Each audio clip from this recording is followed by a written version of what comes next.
All right. So speaking of, somebody said something about cardboard box a minute ago, but do you see that they're at the Olympics? They're making them sleep on cardboard beds so that there's no fucking going on in the Olympic Village. So you can't spread COVID or you, yeah. Lack of a bed has never discouraged me. Yeah. Right. I mean, it's now I just like they have to know they just made a game out of it at this point. I mean, they're gonna build. It's like they're gonna build little fuckboards in there. Yeah, exactly. They're just gonna like have a shantytown just of orgies. But let's see. All right, so on the screen here we got top left, Jeremiah. You are former Special Forces, is that correct? Yes, I'm a retired Green Beret. Hell yeah. Well, and whereabouts are you now? Now I live in Parker, Colorado. So I retired out of 10th Special Forces Group, and my wife and I just decided to stay here. Right on. Parker, Colorado, you said? Yeah. It's kind of like right, South Denver. Yeah. That used to be a little bitty town. Yeah. And it's of course Denver grew up. Yeah, it's like a mix between, subdivisions and pastures pretty much. Yeah. I'm pretty familiar with that area. Where are you from originally? I'm originally from Ennis, Montana. Okay, so you're a western kid, anyways. So yeah, right on. And all right, so Justin, you're up in Virginia right now. Justin Willis. Yes, I'm in Alta Vista, Virginia, at the Walmart parking lot where there's enough service to do this. There you go. And you're retired Marines. I did 9.5 years and called it quits at that. I couldn't take it no more. I just hated going to work every day. But I served as an armorer, weapons repair, and did 2 deployments doing route clearance. Was out of the ordinary for the MOS, but I had fun with it. Well, there you go. Oh, fucking Facebook. Facebook's not letting me go live. God damn it. Those sons of bitches. Oh, well. I can share it onto the Facebook page. But and then we got bottom left, we got Nathan, and you said you were in Florida. Now you're just kind of bouncing around looking for another ranch gig. Yeah, man, we've always floated kind of, man. I've been in Florida day working for a couple years, and we're just ready to get back out west, man. We're getting pushed out by everybody from up north. The cost of living's too high. Like, you can't day work for a living, if you don't have a solid gig behind it. The money's just not for sure for the Bidenomics, Yeah, the Bidenomics. That's for dang sure. That is for dang sure. And are you from Florida originally, or where are you from? No, I mean, I grew up in Kentucky, and then I gave the Army 5, an infantry kid with the 101st, and then, man, I've just bounced out here, freelancing and day working these cow deals. I mean, we've really gone about everywhere. We're just trying to carve out a living in the cattle business, and it takes $3 or $4 million to make $60,000 a year, and we don't know where to get it. So right, that's about working, right. That's why I started a podcast, so I can make $1 million and lose it all on cows. Just like Daddy did. That's right. And then bottom right, we got Chris Freel. You said you're up in California. Yeah, unfortunately, yeah. That's all right. And where are you from originally? Originally, I'm from Arizona. I did 4.5 years in the Marine Corps. The other guys are gonna hate this because they're all infantry, but I'm airwing. So I was with a squadron called HMLA 469. I don't know what any of that means, but it's like the Hueys and Cobras. Helicopters. Thank you all for your service. I appreciate you. I appreciate you, and I appreciate you coming on. I know it's always kind of a, I don't know. It's one of those, like you meet somebody and I gotta think, yeah, these motherfuckers, fucking Facebook. All right. Well, we're on YouTube. We're back up on YouTube. So anyhow, yeah. So, like I was telling you guys before, everybody, so, hey, we got a comment on YouTube. There's too many vets for Facebook's algorithm. That's probably right. This is probably been flagged as extremist content already. So, I mean, there was a reason. Yeah, that's why I posted that video this morning. You know, on my way to the extremist gathering on my little horse bicycle. But I was talking with Clay Martin the other day. Jeremiah, do you know him? Clay Martin. He was also a Green Beret Marine guy, and then no. He was Marines, and then we went Special Forces, switched to branches and whatnot, and then I was talking with Jim Irwin both, and there's I think there's a big overlap between not so much the people in itself, but just the mentality from the cowboy world to the military world, because there's not a lot of bullshit. You got to be good at your job, and you got to do your job, and you got to hold up your end, or somebody's going to get fucking hurt or killed. And Yep. But I'll always say the big caveat between military and cowboying is cows don't shoot back at you, so that's always that's a plus. I don't have to worry about that. We're not in the Wild West anymore. So but I never served, so maybe I'm just talking out my ass, but it just seems like those mentalities are kind of one and the same. Just it's very, you hold one another accountable just because you have to. And I don't know. It's so I thought it'd be pretty cool just to get some of you guys who served, and especially recently. And I'm guessing you guys all were overseas in the GWAT.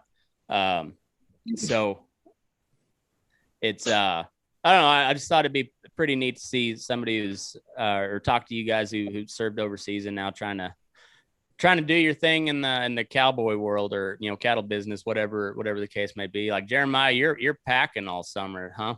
Yeah, I pack in the Wind River Range. I've done some stuff outside, here in Colorado as well. I got another buddy, so he's getting ready to start putting camps in. So I'll help him pack and help him pull all his camps and stuff. I do guide a little bit, but it kind of depends on the clients. I'm not a real friendly person sometimes, so, and it's not on my end. I mean, you guys only can imagine, it's like these hunts cost like $10,000 to go on a guided hunt like that. So most of them they're rich assholes. You don't typically get the hardworking guy who saved all his money to go on a hunt. So I'm just I'd rather pack and be with the animals and do my thing than mess with the clients all the time. So I think that's why most guys that cowboy for a living, because dealing with the cows is the easy part. It's always dealing with people that fucking sucks. The cows are usually pretty honest with you. The horses maybe not quite as honest, but they you kind of know what you're getting with them.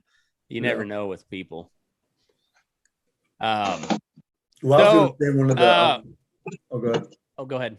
I was going to say one of the big similarities I see, and I'm sure the other guys can kind of talk about this as well, is similarity with the military and the cowboy world is you can't fake the funk, you know, like you can run your mouth and you can act like you know how to do something, but it's immediately going to show when we start working, you know? So I really Right. like that aspect of both of those worlds and I think that's one of the biggest similarities I've seen. Yeah.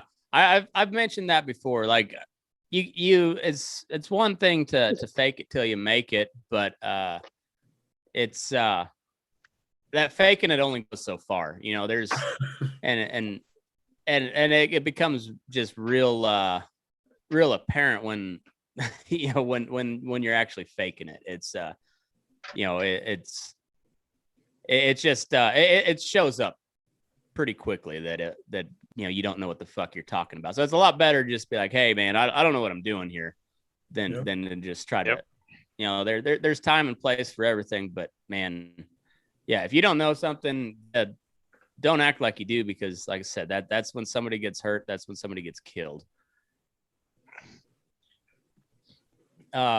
So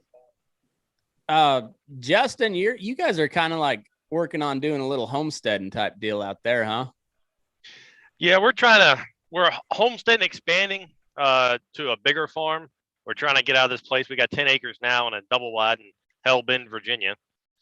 And we got 180 up at the new farm, and we're up in our hog operation. Our pork sales is all direct market. Our pork's selling really good. Our beef shares, we got our first 3 Jersey beefs going through in October. And we made mention of that like twice on Facebook, and all the shares sold within a week. So we're pretty happy about that. Shit. Yeah. Hell yeah, man. That's awesome. Yeah. And we've only got one person that's going to kind of squirrely about the fact they're going to have to pay butcher costs plus per pound hanging weight. And I'm like, well, if you cancel, I would actually like to have some of my beef. I didn't mean to sell it all. Yeah.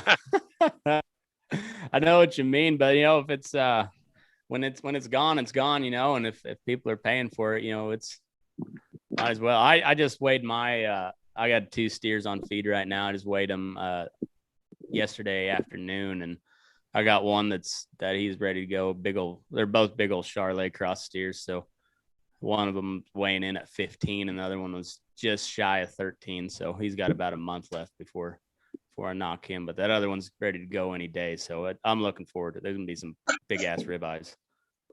That's the low income hustle right now for everybody, isn't it? I mean, it's selling box beef. Man, I have been pounding the table for direct to consumer forever. I mean, Justin, you've been listening for a while. You know, I've been at this for like 2 years now, and that was one of the first things I talked about is, you know, everybody bitches about, you know, RCAF, NCBA, the big packers and whatever, but like nobody or very few people are like spending the time to market their product. And you know, they're going to the sale and bitching about the prices, and then I'll have folks, well, I can't just switch around my entire operation to do that. Well, you don't have to, but you can sell, you know, 2, 3, 5 head of fat steers on the side, and you might not break, or you may not make a profit overall, but you can at the very least cut into your losses by making a little bit of money selling beef. And then with this whole I don't want to get kicked off of YouTube as well, but the pandemic showed us that our food supply chain is a little bit fragile, and there's a lot of people didn't realize that you could just drive a little ways outside of town and find a rancher that's got some beef that would be happy to sell it to you. And that's been probably the best thing for the ag community, or at least in the ranching community since this whole pandemic shutdown thing was, you know, there's plenty of opportunity to make some money selling beef, just you know, direct to consumer or something along those lines, just marketing your own beef. And that's been pretty cool. I'm glad to see you guys it's working out for you guys in Virginia too. That's pretty rad. Thank you. It's awesome. Yeah. And so like how long have you guys been in the cow business or cowboy world? I know Justin, you're pretty new to it. Yes. Jeremiah, I imagine being up in Montana, you've been around it some at least. Yeah. Yeah. My dad was a cow boss on a ranch when I was a kid, up until I was about 10. So I mean, I was kind of born into it, and then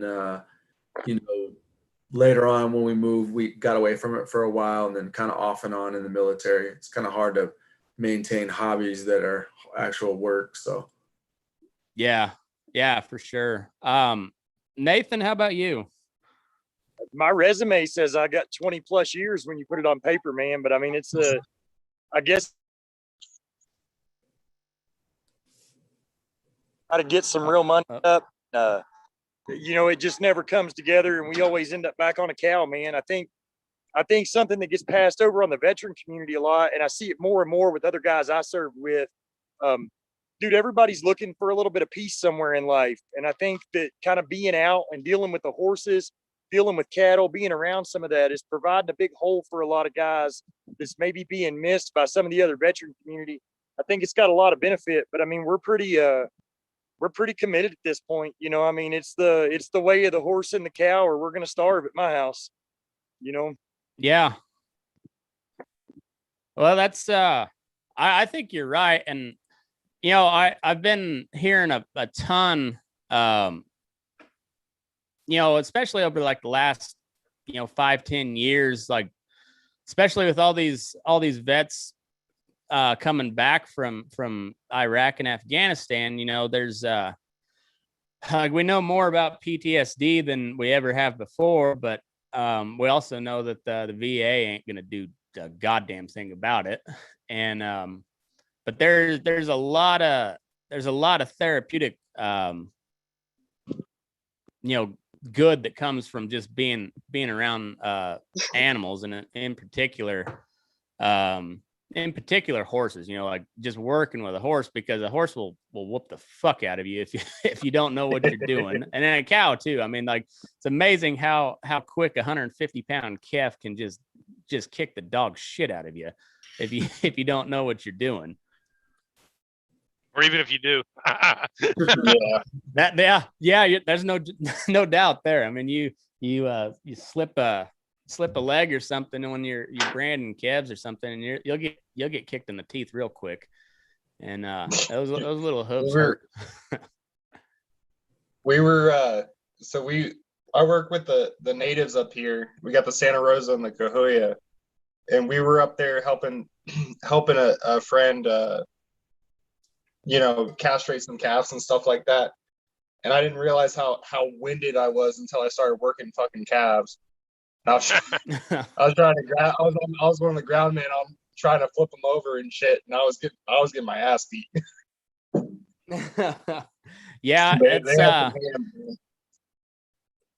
those the natives are some of the handiest guys around. They're some of the wildest motherfuckers around too. But they can ride anything, they can rope anything, and then they're going to talk shit the whole time too. If most of them I've been around, I've not been around, growing up where I did, we had more of the Mexican cowboys than we did the Indian cowboys. But out here we got the Paiute Res, and we got the Washoe tribe, it's not too far either. And so there's, still plenty of the Mexican cowboys too. But I've been around the natives a little bit more, and yeah, they're damn sure handy. But they're funky as hell. It's funny because where I live, I got a friend who's Lakota, and he's from way up in I think South Dakota, and he ended up coming out here, and he was talking shit on the natives here because his great grandfather's like Sitting Bull or some shit like that. Oh, it's just funny the rivalries they got. I grew up with a lot of Navajo in Arizona, and there's a rivalry between all of them. But at the end of the day, if you go to a rodeo like a Navajo and Apache, they'll shake hands and they'll go out there and fucking do it. Yeah.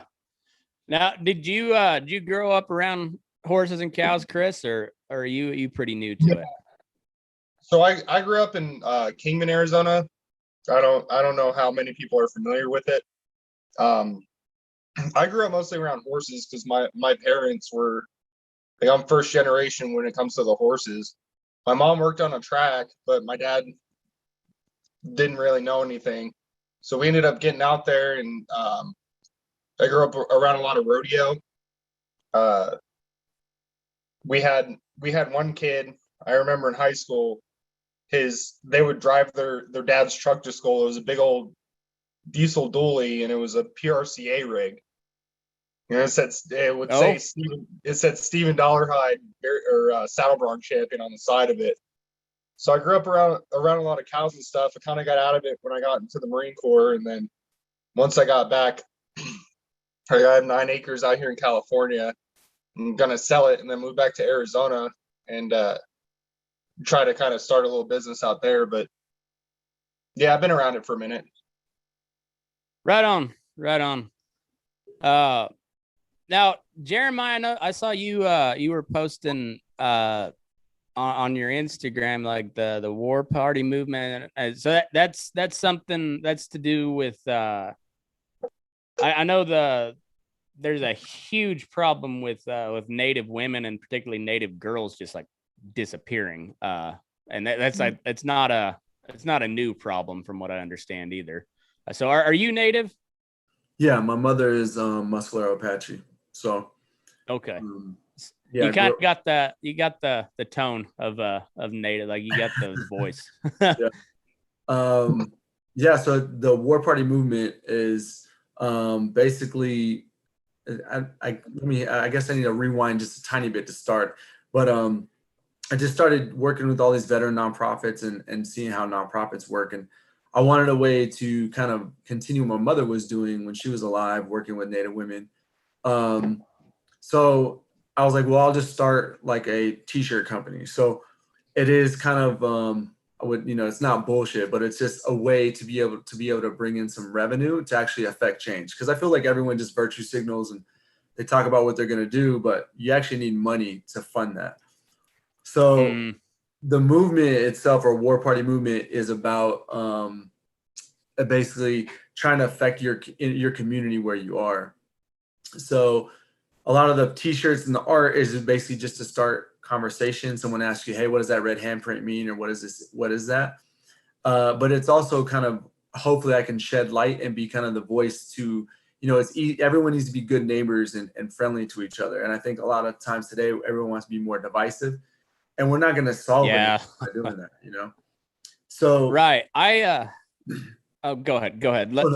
Finish. So what I'm going to use the profits for, and I don't know if this is going to fix anything, but it's like, if I can get, some skateboards to kids on the San Carlos reservation, or if I can get, some kids in,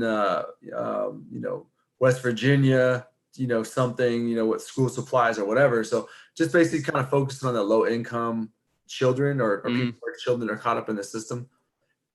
Yeah. Yeah. That's awesome, man. Let's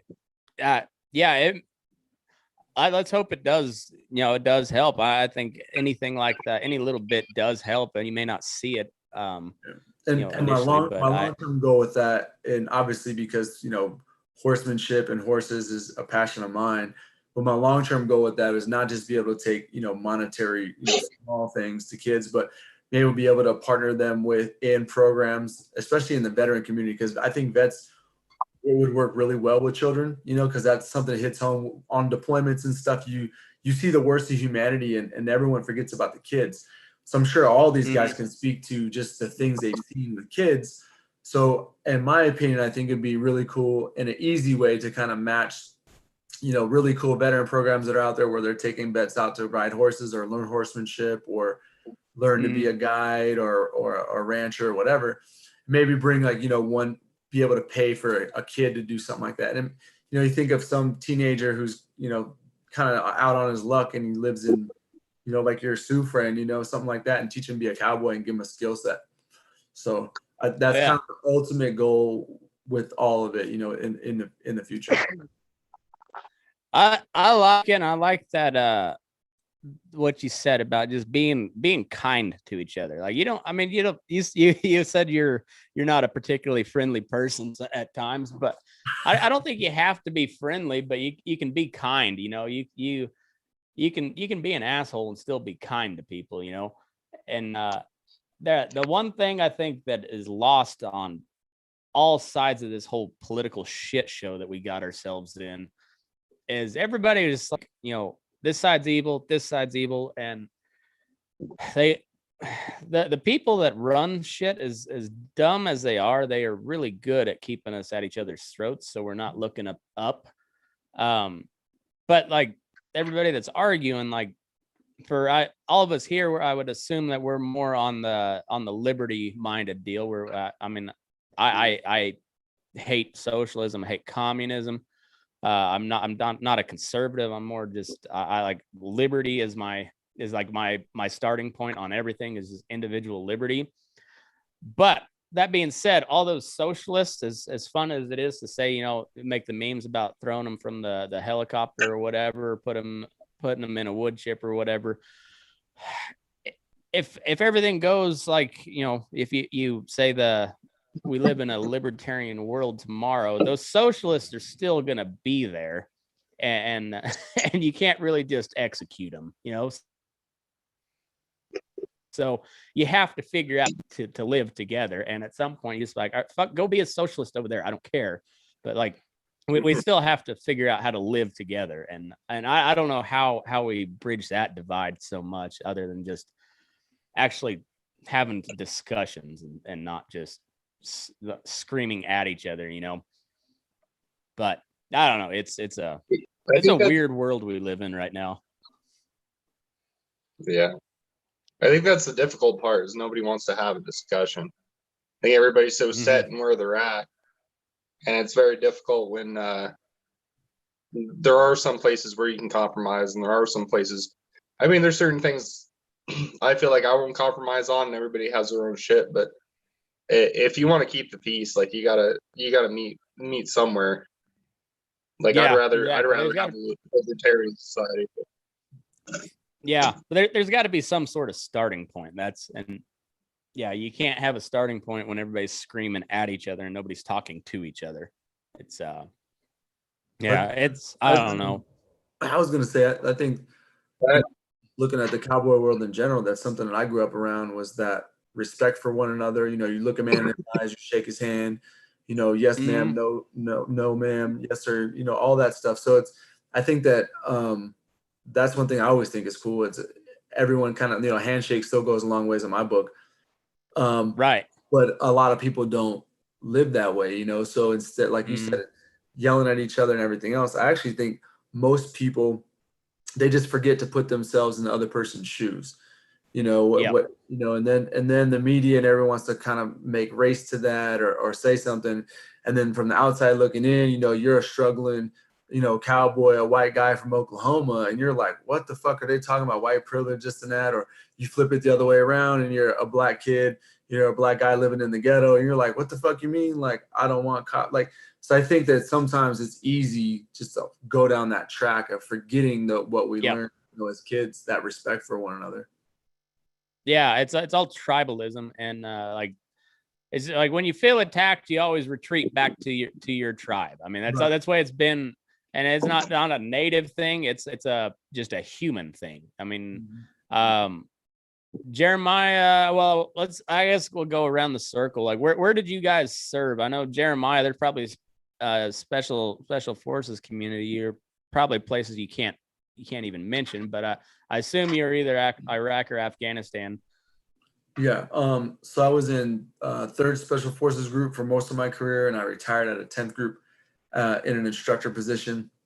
I deployed to Iraq, Syria multiple times, Afghanistan multiple times, and then I've got a couple cool guy fun deployments in Europe. One of them. Yeah, and also been to, I'm trying to think else. I've got one deployment to Africa as well. Okay. Justin, how about you? Afghanistan and Iraq. Okay, cool. Justin, how about you? I got in 2005, so by the time I got to the fleet, Iraq was pretty over with, but I went over there one time and wasn't much going on. Then I went to Afghanistan 10, 11, 11, 12, both winters on them, doing a route clearance over there. Afghanistan, I was down in Helmand. I'm telling you, you think you talk about poor in America? You ain't seen nothing. Nope. I believe it. Nate, how about you? Man, I'm gonna age myself, but I was on the initial in Iraq, so I mean that's starting to click some years off now. Yeah. So Yeah. I was getting ready to go in my senior year of high school when the Iraq invasion happened. Yeah, it's fucking wild. 20 years later, we're still over in that godforsaken just it's an clusterfuck. Yeah, it's an atrocity to the veterans of our generation, really, the way some of it's been handled. There's more that goes to it, and it's probably not to be aired out on here, but in private conversations, I think we would all be like-minded about some of the roots that have been behind it. And I think at some point, everybody just has to accept it, make peace with it, and decide if that's going to be their whole life and if they want to go accomplish something else, you know? Yeah. I agree with that. And then Chris, you said you were in Afghanistan? Yes, I was. I was in Afghanistan. These guys will probably know 12-1, 12-2. Yeah, just one pump to Afghanistan. Feel like an asshole when we got special forces over here. Fucking. Oh man. Yeah, with the Iraq, Afghanistan, Syria, all that shit. Hey, look at me. The way I look, I just blend in. I just walk around. As long as I don't forget what you know.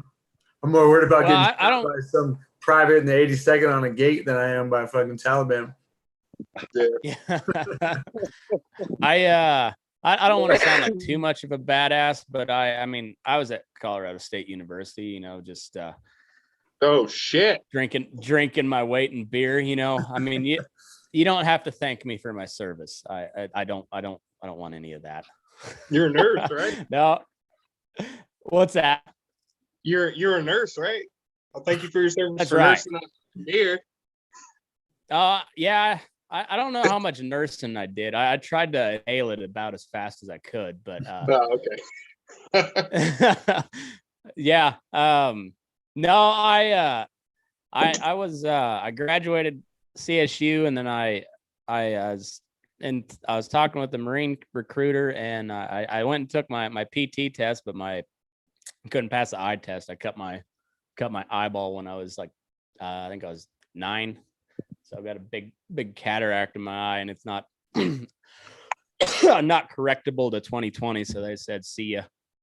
And I don't know. I'd say there's days where I'm like, man, I wish I would have served. But then after you see the shit show that it all turned out to be, I'm not all that upset that I didn't go. I mean, it's it makes, you know, it kind of puts it in perspective. Like that whole, like when we just pulled out of Bagram overnight, man, that was a surreal feeling, because I've been, you know, my biological dad was Vietnam vet. I've got you know, plenty of friends and family that have served over the years, and you know, several different places across the world, and so I've always tried to keep track of what's going on. And the worst part about it is, like, nobody really knew what the fuck was going on, and then you see guys like yourselves when you come back, and you're just like, man, what the fuck are we doing over there?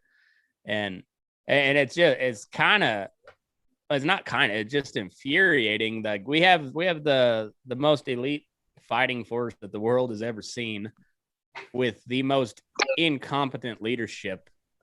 I mean, my God, like it's just it's a shame the amount of incompetence from, you know, the commander in chief all the way down through the, you know, the leadership ranks.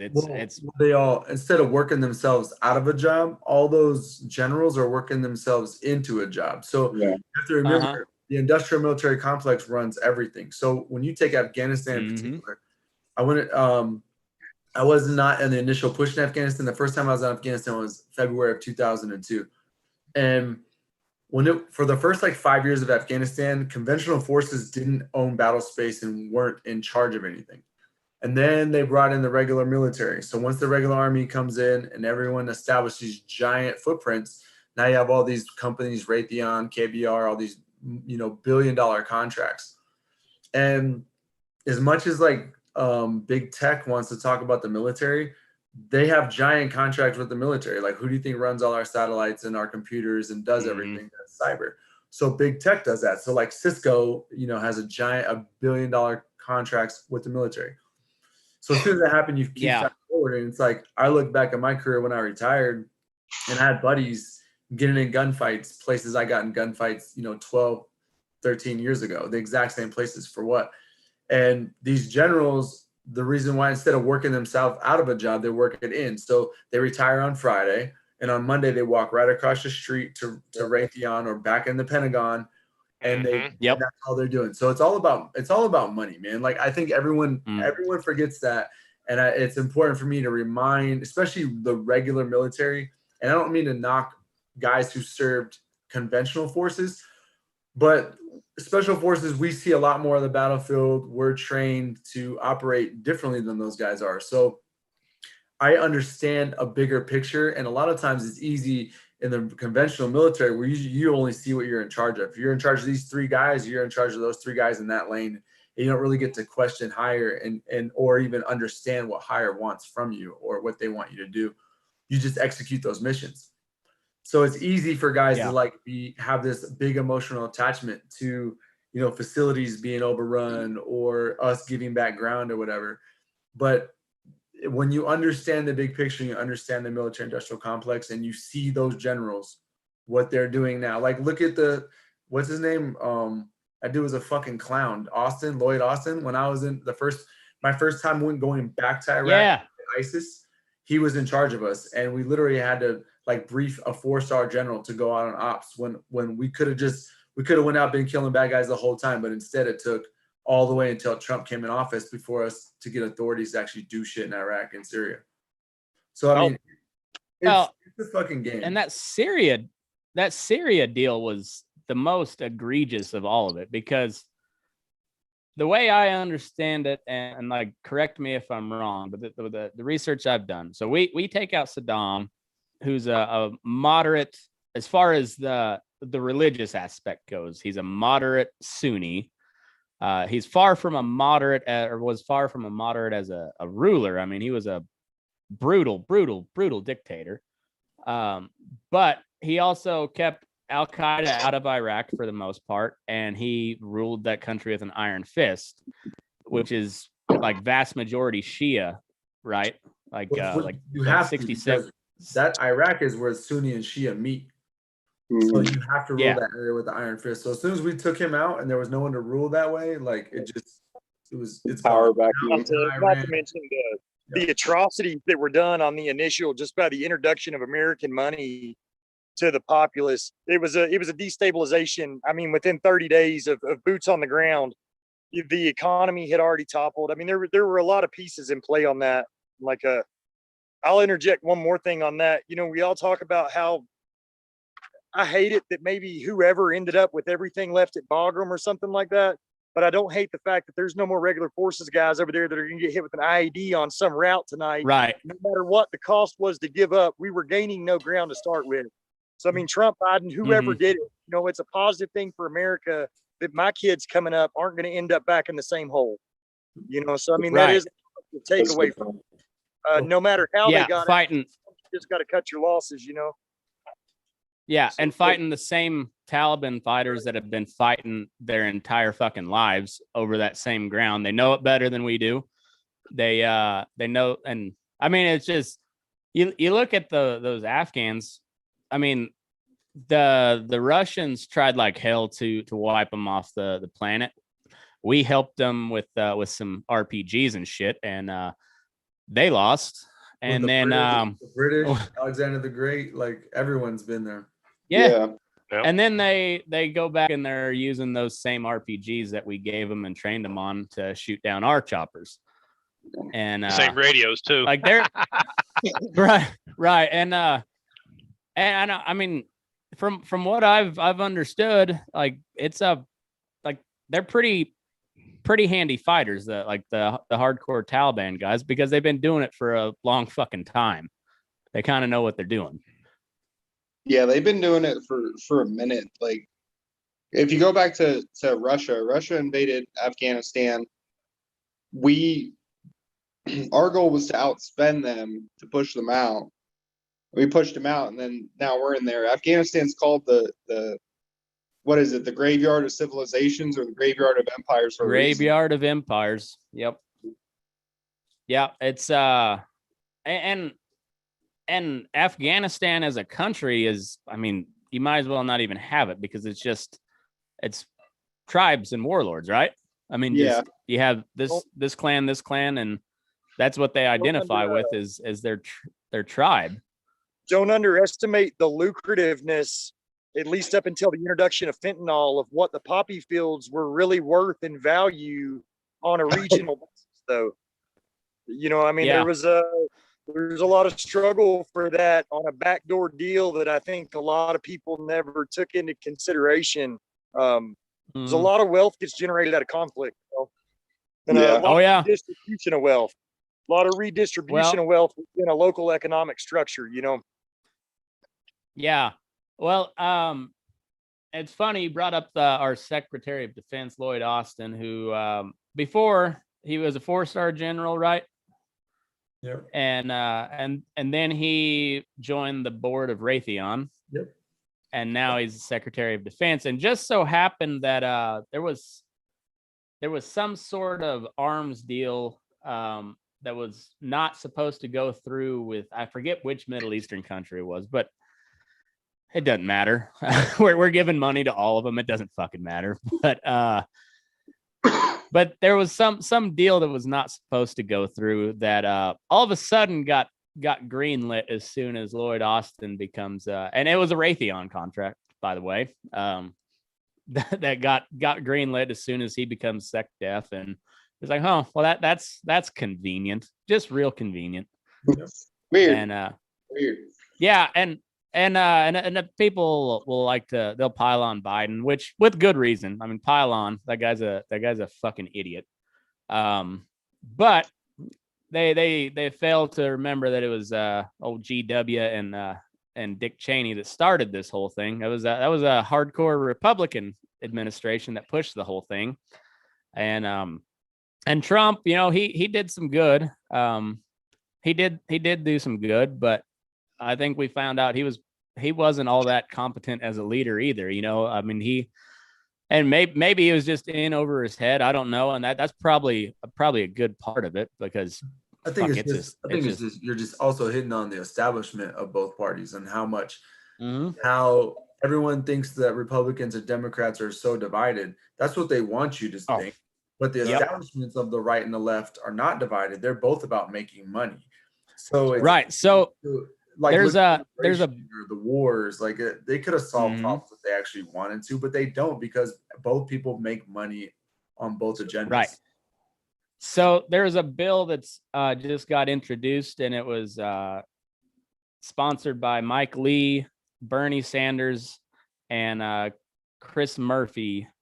So two we got a socialist, a very liberal Democrat, and a almost libertarian Republican introducing this bill that basically repeals the War Powers Act, and it cuts off federal or foreign aid to or maybe it's arms sales or whatever. And I bet you that bill goes absolutely nowhere, because Republicans and Democrats alike will say, nope, we can't do this, because we got to have a strong executive at the head of the military. And so that just means until they really get serious about it, the president can say, hey, we're gonna bomb over here, and then he has 30 days to give a reason why we bombed or inserted troops. Like you can just start a war wherever you want to without congressional approval. You just have to notify them within 30 days or 60 days, something like that. And what is this? Yeah, so notice, like, what the fuck? Yeah, exactly. But I mean, like that's what we did in Libya. That's what we did in Syria. Like that whole Syrian civil war. Not that Bashar al-Assad's a good guy, but he was like Syria was a pretty modern country until we started that uprising there. The CIA got involved, and we created the rebels to fight Assad. Like that's the thing. War is $1 million industry, and people don't understand how many countries we're in. You know, like you can look it up. Yeah. Like, it's not secret that I was Special Forces, and that Special Forces operates in over 190 countries worldwide. Like there's a lot going on. I think that the American people they can look. It's open source. You can find it out, but we don't do that. We just go for the shiny objects that MSNBC or Fox News is telling us. Right. And then they so they do a really good job of setting the narrative. And so it's like the tax argument. They will fight like cats and dogs over whether the top tax rate should be 39% or 35%, and just ignore the fact that at the very least they're taking 35% of your money. Yep. And they just don't want you to focus on that part. It's 35 or 39. That we're gonna fight to the death over that.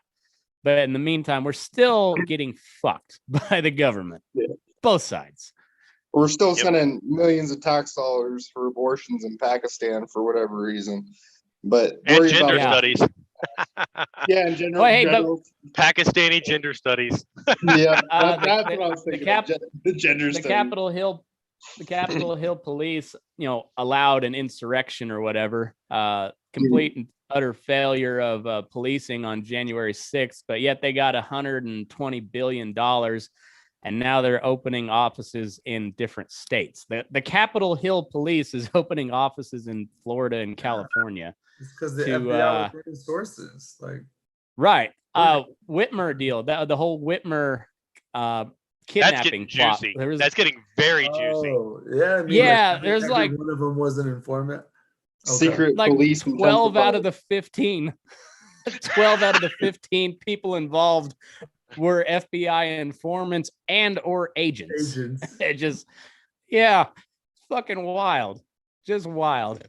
Yep. Yeah, it's insane. But that $120 billion. Well, I mean, we didn't pay for all of it. We borrowed most of it. But hey, that's still coming out of our pocket, so they can call us all domestic extremists. And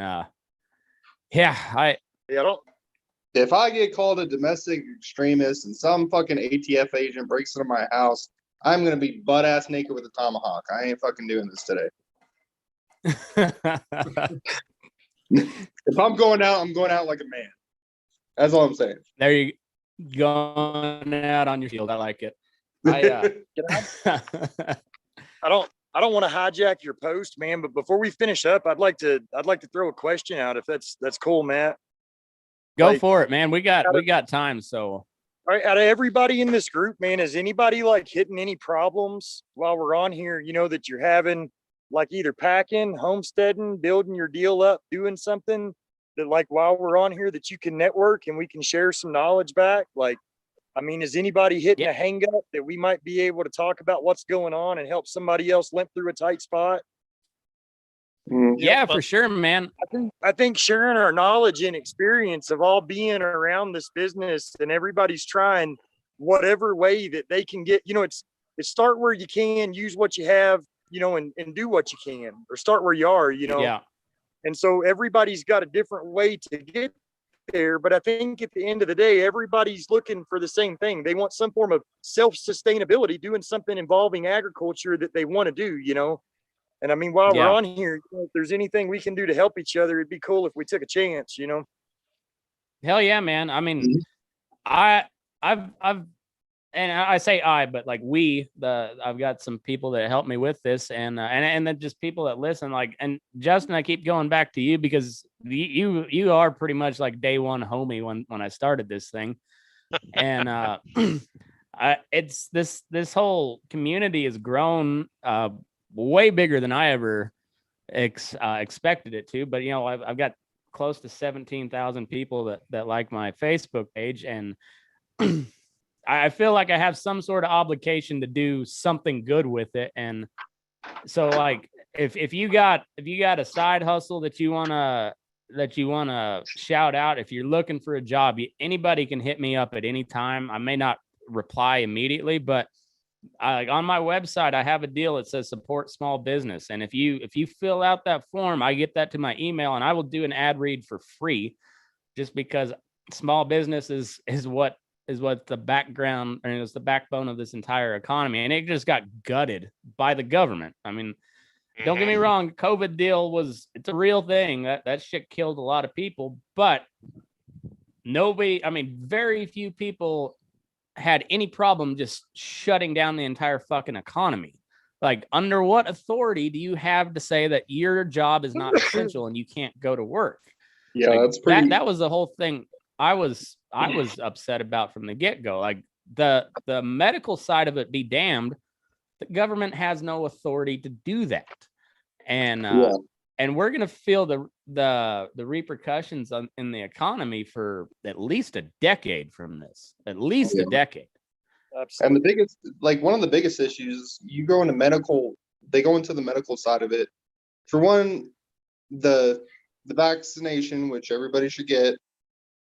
YouTube gods be damned, but they none of them are liable for any side effects of what happens to the vaccine. Mm-hmm. And they get all the money from it too.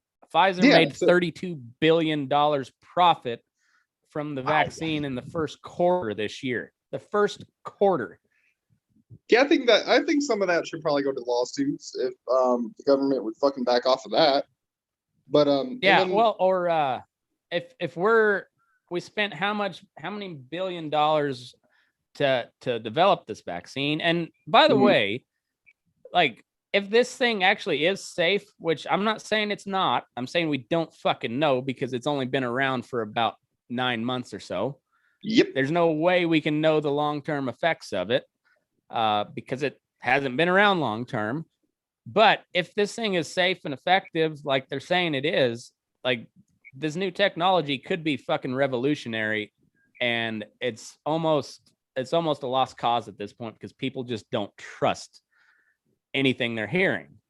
Yeah. And it all starts because Orange Man bad.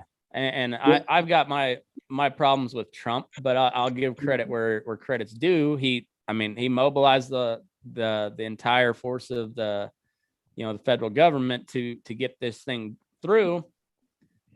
And you look before the election, they're like, well, I'm not going to take the vaccine because Trump said so. And now they're just like, polar switch. Take the vaccine. And now not only that was developed during Trump. Yeah, but and not only that, if you have any questions about it, that's now misinformation. And not only should you be banned off of Facebook, but you should be banned off of all platforms, according to the press secretary, which is the mouthpiece of the administration. So I'd say that would be the Miss Vasecki. Logically, you could logically deduce that is the the position of our president, is that, oh no, if you have any questions about the vaccine, you're spreading misinformation, and therefore you're some sort of extremist. And man, what a shit show. What a shit show. Yeah, that's a pretty broad stroke. Yeah. When they made that vaccine, when the vaccine was voluntary for enlisted military, I was like, well, I'm in pretty good shape, but the COVID got one of my uncles. So now I'm like, well, maybe. Yeah. I don't know. I've tried to look at the research that the data, and it's who the fuck knows if the data is any good or not. I don't know, but I just, from what I can tell, it's, if you're old, fat, sick, boy, it's probably going to hit you pretty hard. If not, you might lose your sense of taste, you might lose your sense of smell, but you probably get over it. And I'm young, relatively healthy. I'll roll my dice on COVID. I don't know enough about this vaccine, but I guess we got way off on a tangent, but that's how we do on Burning Daylight. But going back to your original question, Nate, yeah, anytime anybody needs something to blast out, I've got somewhat of a platform to do it, and I'd be happy to. So there's a form on my website if you got a business you wanna blast out. So like, you know, the War Party movement, whatever the case may be. Yeah, it's at burning-daylight.com. There's I think it's under the sponsors page, but there's a form, fill it out, and I'll do an ad read for free. If anybody's looking for work, you can post it in the Bull Session group on Facebook. There's 22,000 some people in that group. And more than anything, I want to get guys like us all talking to each other, helping each other out, because that's what America's all about. You take care of your own, and then you got two hands, one to pull yourself up with and one to help the next guy up. And who's the guy on here that was renting the pigs? Which one's renting the pigs out? Me. I'll rent. You're so happy to answer that. Rent pigs. So you were saying that you had a lot of like you're going direct to market with your sales on that. Like, are you getting that in restaurants? I mean, are you going that approach with it? And I mean, I'm not that scale. No, I'm not that big. No.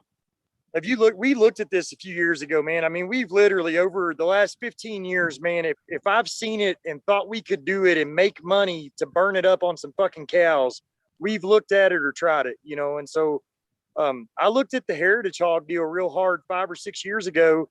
You know, you can pasture raise some pork out pretty cheap. Depending on what you feed it, you can change the flavor profile. But you know, you've got different heritage breeds of hogs. And you can really go get your free bread, you know, from Little Debbie Bakery and stuff like that. Keep your input costs down, and you can market those custom cuts of meat out to restaurants and stuff if you can get them on board. And it doesn't matter where you're at. I've seen the local deal really do well and probably add 15 to 20% value back on your marketable stuff. People really like knowing where their stuff comes from anymore. You know, and I think that surpassing organic is like an origin of growth type deal, you know? Yeah. Well, and we're all kind of like old head millennials here. I'm assuming we're all within, you know, 35 to 40 years old. So we're kind of like the old end of the millennials, and the millennial market is now like the majority market share, especially on the food side.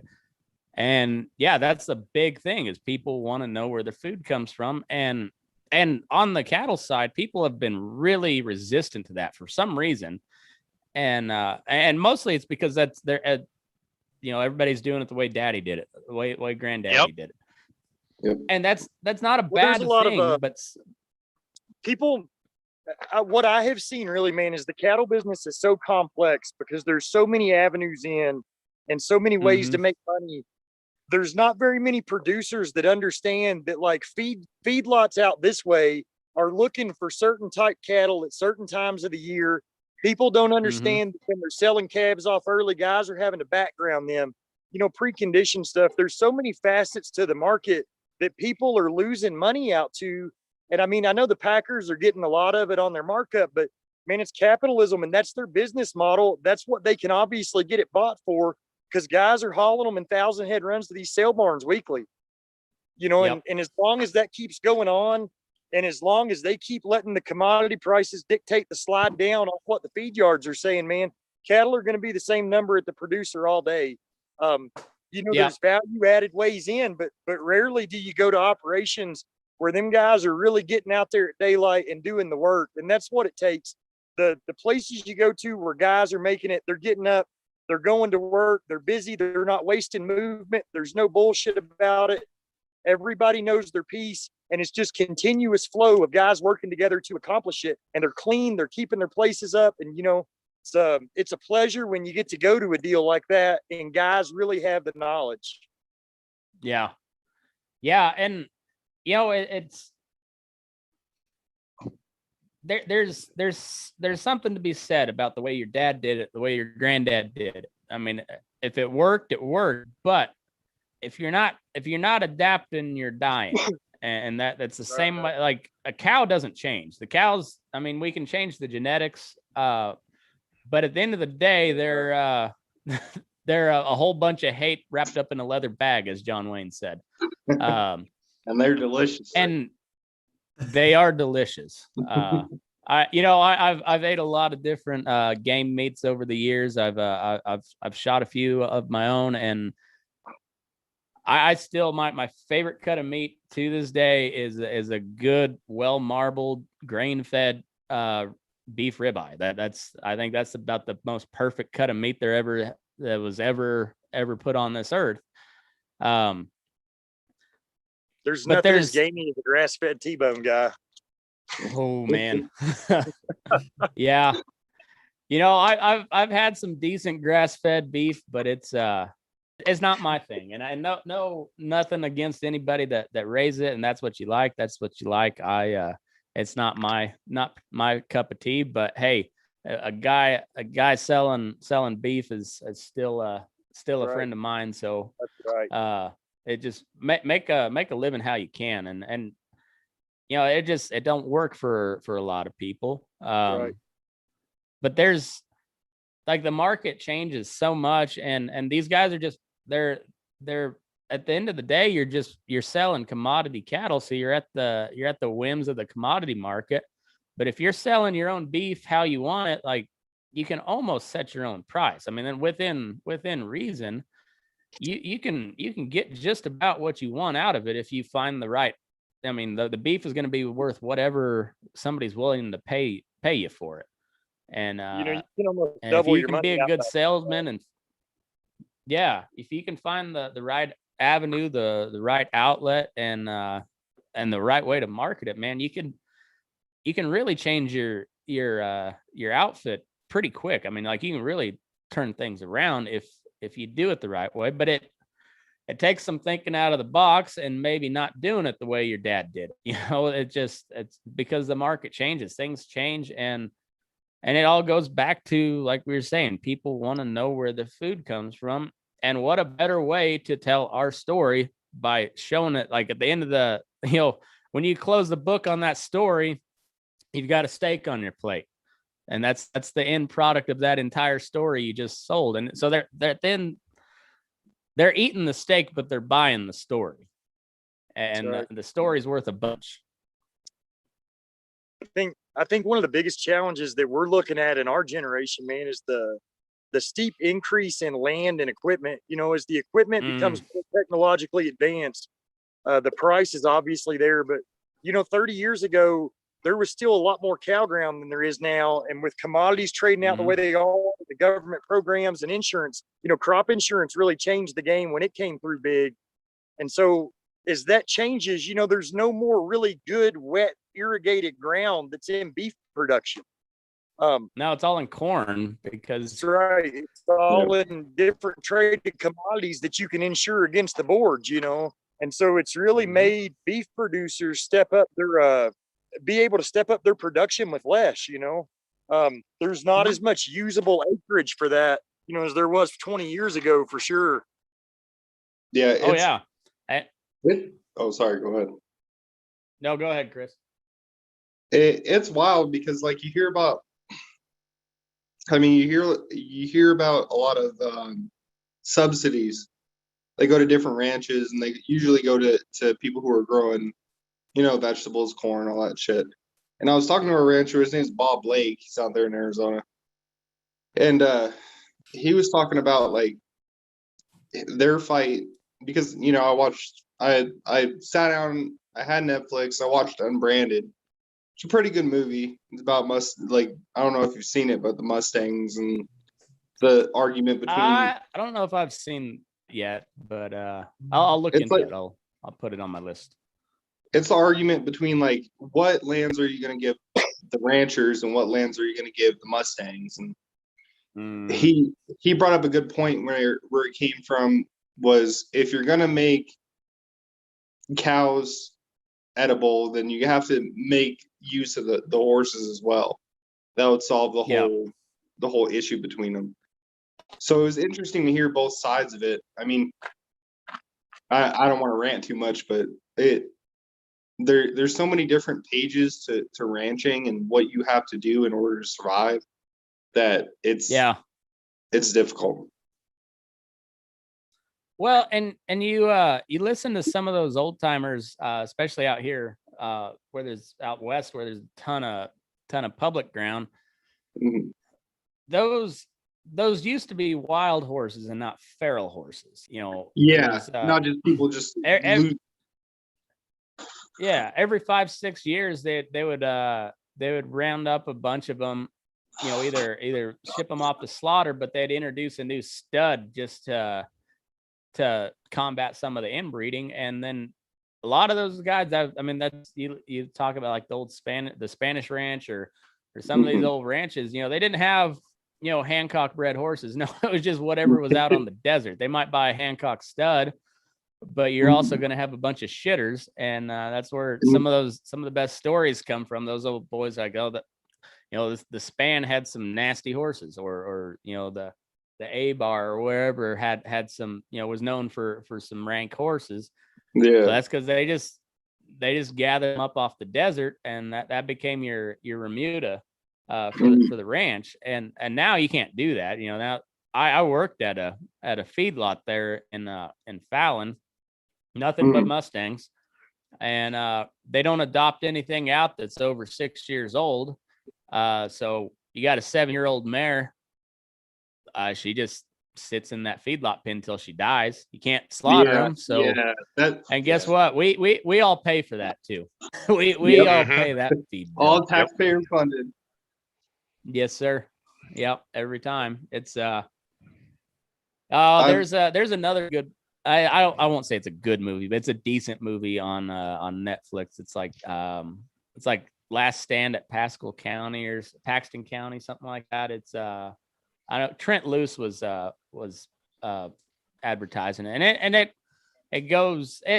it's kind of hyperbolic, but it really goes into the animal rights movement and how a lot of these animal rights groups, it's kind of like the military industrial complex. There's a lot of money in green energy and also in animal rights stuff. Like those bunny huggers pay big money to keep the horses wild or whatever, you know, to keep our Mustang heritage intact or whatever the fuck, you know. Yeah, they don't realize half the horses are just people who fucking turned them out because they couldn't afford them.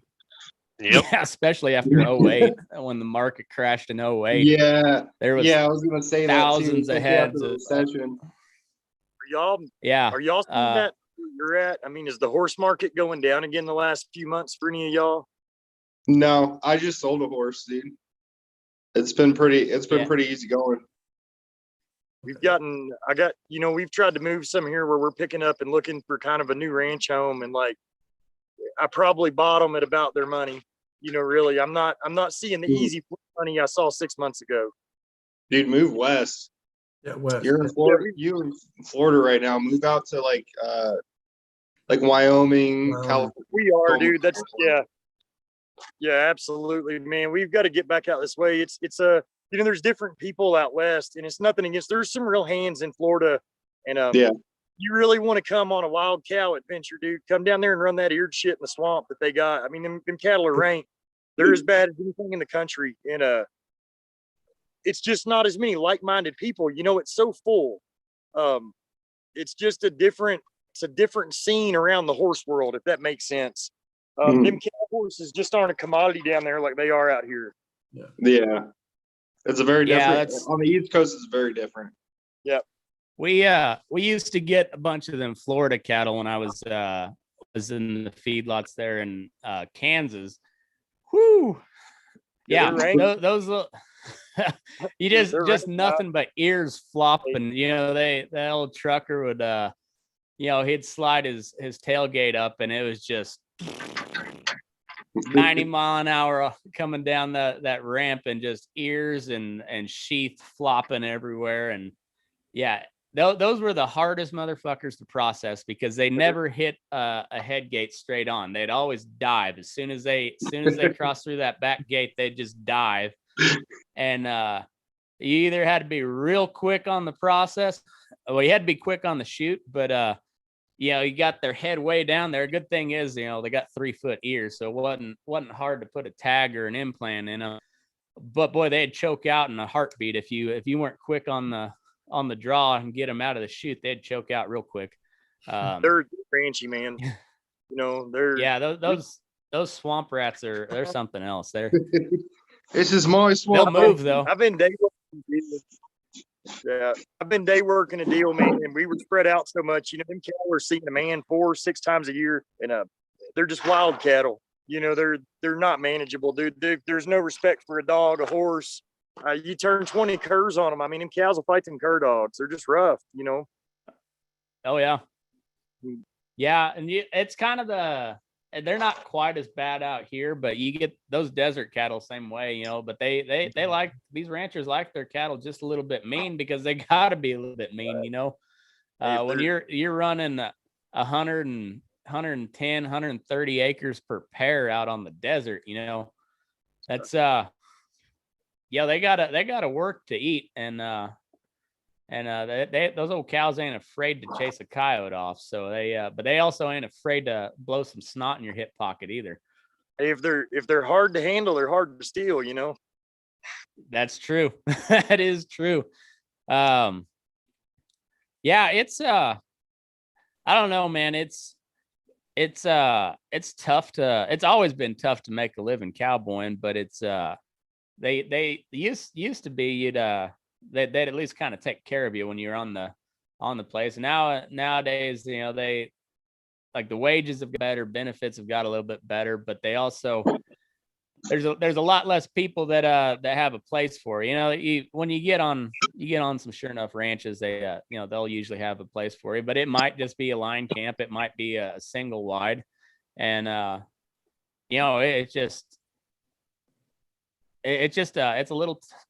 a different world nowadays, and now you got liability, and like my dad was telling me he was working in the feedlot back in I guess it'd been like late 60s, early 70s, kind of at the beginning of the heyday of the feed business, and boy, it sounded like a hell of a lot of fun riding pins back then, but shit, nowadays if you're not working on a small yard, you can't hardly do anything. You work for a big 5 Rivers yard, no rope, no lope. At one point there at Colorado Beef in Lamar, they had a list of bits that were approved to use on your horses, even your own personal horses. Man, fuck all of that. If you want me to come work, go ahead. I've seen that over time, though, just off experience.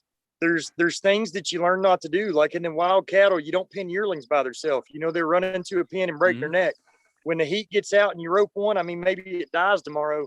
And, especially when you're day working and you want to show up and you want to be handier than the help, it's little things like that, man. I never want to show up and cost you $1,000. And I mean, I just started packing a rope on the back. It's a last resort, Yep. I don't ever do anything that we could come back and fix cheaper tomorrow than I'm going to cost a producer if we just take it to Fucktown right now. As fun as a good cow fight is, they just don't usually end well when they get right. Yeah. Yeah, like if you got to shake out if you got to shake out a loop, like that should be your last. Unless you're Brandon, that should be your last resort, and you need to get it done quick, quiet, just as fast as and sometimes that's low stress handling is it's a beautiful thing, but low stress does not mean no stress, and low stress means the path of least resistance. And sometimes the path and I most of my examples come from the feedlot world, because that's where most of my cowboying has been inside. But sometimes the path of least resistance is taking them down the fence at a run and not giving them a chance to turn back. Like that, if they even look back, they've got you beat on some of those. So if you can just keep them where they're like trying to poke their nose through the fence the whole time, stay on their ass and don't let them look back, and you can get them out the gate. And sometimes that's the best way to go it. And then, a lot of the big bosses don't like to hear it, but sometimes the easiest way to do it is just slap a loop on them and drag their out of the pin. Now, if you got a 1,500-pound fat steer, that's not the best idea. But even then, sometimes that's the best course of action. But for the most part, I give my calves like 3 shots to the gate. If they're still not looking for a hole, then yeah, they're coming out at the end of a line. But it's you ball them up in a corner, slap a loop on them, haze them down the fence, and once you get close, then you come tie it and drag them out and lay them down, get the rope off them as soon as you can, and be on your way. Because not only does if you have to do that, that's more time out of your day or less time in the day for you to do the other shit you got to do. As fun as it is to rope something, more often than not, when, like you said, when they're hot on the fight, right, what should be a minute and a half deal to drag them out of the pen, lay them down, and get your rope back turned to like a 5, 6, 8 minute fight. And you're both hot, tired, pissed off, and ready to kill each other by the time you're done. And then most of the time your horse is like, what the fuck are we doing? I want to, like Jeremiah, man, where you're packing them guys up on them hunts. You ever see some guys get in some wrecks? I mean, I'd assume that y'all get some people packing up in there that are pretty green around that shit. Oh yeah. I'm really fortunate that my mentors in the packing world, they're 3rd generation outfitters. They also have like pack races, which is really big, kind of like the rodeos. So in that same family, they've won that like 10 years in a row. I mean, they're just in DuBois, Wyoming. It's like they're the who's who, walking around in DuBois, which is really cool. But yeah, so I think in that area in particular, there is a lot of wrecks, but the terrain's so gnarly that these really green, you can't just, it's not going to be a group of green guys. There might be one kid. I worked with the kid last year. He's from Nebraska, really punchy kid, fucking awesome cowboy. But there's a big difference between cowboying and being a mountain man. And mules, dealing with mules and stuff. And it was just kind of fun to see him work because he's a great horseman. But he was kind of that real punchy attitude, and I'd be like, hey man, it ain't gonna work with these mules, So, but you just like anything else, you gotta tie it right, do it right the first time. You're checking everything. Again, I always bring back stuff to the military. So like that military mindset of, doing your inspections, your PCIs, your PCCs, the same way you would, if you're showing a new guy, how to saddle his horse, right? So, but yeah, I've seen some pretty gnarly stuff. We got a lot of grizz. So I think that's what really makes that aspect of packing where I'm at a little bit dangerous. You got a fresh elk on the back of one of your mules riding out in the dark. I mean, it gets it's a little creepy, not gonna lie. A little shady. Yeah, I bet. Creeps up on you. That's what the song should be, Matt, is Dan was a Packer guy. You should give Jeremiah the Dan was a Packer song for this. I can do that. Let me write that down before I forget. Dan was a Packer. Hey, if you're writing stuff down, I got a donkey story for you I want to tell. Okay. Let's hear it. Is this going to be the dick joke of the episode? No, it's not going to be a dick joke. I mean, there's going to be jokes, but it ain't going to be a dick. So, in 2004, my family bought a burro from BLM, Bureau of Land Management. For those who are watching that don't know, not Black Lives Matter. So that was in 2004. we brought horses up to the property that we were living at, and they scared the shit because my mom had a Percheron quarter mix, and he was like fucking 17 hands. So he scared the shit out of this donkey. Little right? fella. Yeah. Just we called him Tiny. But so scared the shit out of this donkey. The donkey went through the fence. Because, like I said, my dad's a jack of all trades and master of none, and fencing was one of the ones he was a master's at. So the donkey gets out. I'm like 13 years old, I think, at the time, and I'm crying, and I'm like, "Damn, dude, my donkey's about to leave." Because we bought the donkey for me, from what I remember. his donkey takes off to the mountains, never to be heard from again. And that was in 2004. So I got a text from my sister about 2 weeks ago.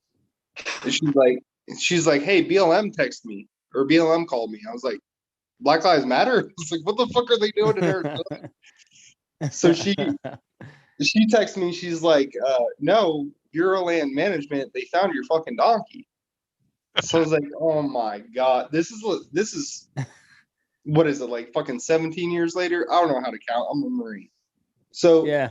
We got what's your favorite flavor of crayon, by the way? Oh, I knew that question was going to come up. It's red. It's red. Everybody knows it's red. So she texts me, she tells me that. He goes back and forth between my mom and dad, and they come to me and they're like, hey, like, what do you want to do with this donkey? I'm like, just take it back, because I'd rather her be on the property than in a holding pen. So this bitch must have belonged to the streets, because we get this fucking donkey back and she's pregnant. Like, I call this the telenovela of Donquita. Like, it's just, every time I hear about it, it gets more wild. But I'm going out to Arizona in a couple weeks to go see her and make sure that she's all up to par and shit. But yeah, so from start to finish is wild. Just 17 years later, this donkey has a fucking freeze brand that just happens to come up.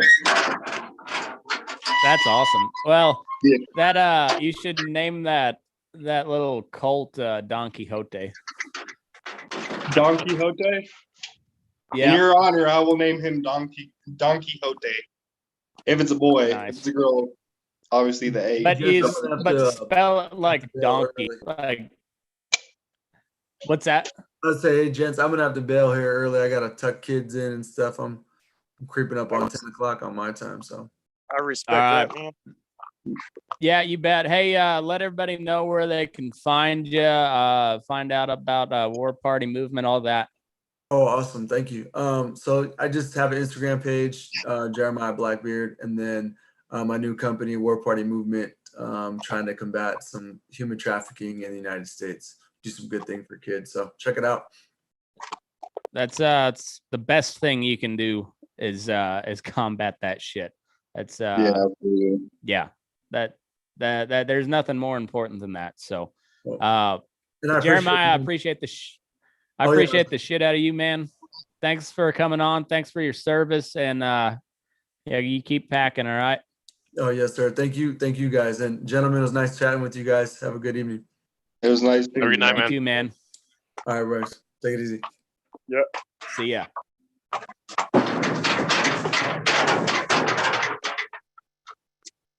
And then there were 4. Well, let's say we'll wrap that for the main episode. That's shit. We've been going an hour and a half already. We'll call that for the main episode, and then we'll swap some war stories. Doesn't have to be actual war stories, but either cowboy war stories or war stories, whatever you guys want to do for the Patreon episode. But Chris, man, I really appreciated your message. So why don't you go ahead and sign us off? All right. Fuck. Hurry up. We're burning daylight. Bam. Thank you so much for having me. All right. Hey,